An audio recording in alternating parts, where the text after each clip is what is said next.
আসসালামু আলাইকুম প্রিয় দর্শক, আজকে আয়োজন দেখে বুঝেন তো আমি কি তৈরি করছি।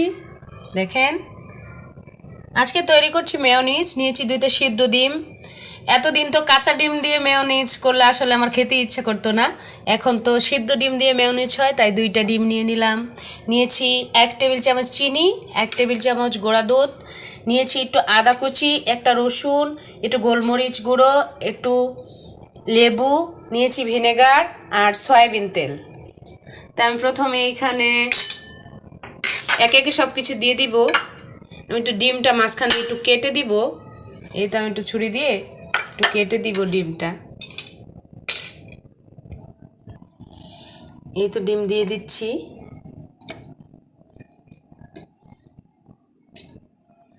এবার দিয়ে দিব চিনি, দিয়ে দিচ্ছি গুঁড়ো দুধ,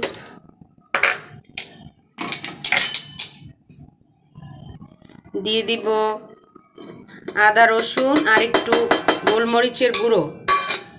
এইবার দিয়ে দিব সয়াবিন তেল। প্রথমে আমি একটু দিব সয়াবিন তেল, তারপর আমি আস্তে আস্তে তেল অ্যাড করব যতক্ষণ প্রয়োজন হয়।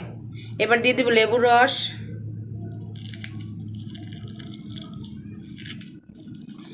লেবুর রসটা দিলে ডিমের বা গুঁড়ো দুধের বা সয়াবিন তেলের যে স্মেলটা থাকে সেটা আর হবে না।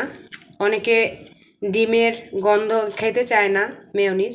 লেবুটা দিলে লেবুর ঘ্রাণ সুন্দর, একদম ঘ্রাণটা বের হবে। যেহেতু আমি সিদ্ধ ডিম দিয়েছি, এটা লিকুইড না, তাই আমি একটু লিকুইড দুধ দিয়ে দিব,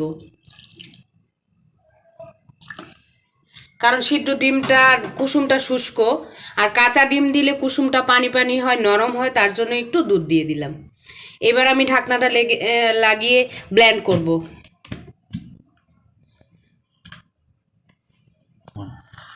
তো এখন আমি ব্লেন্ডারটা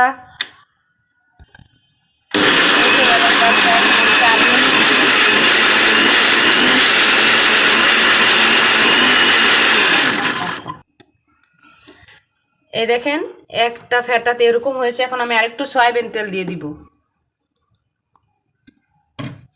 এবার আমি আবার ফেটে নিব।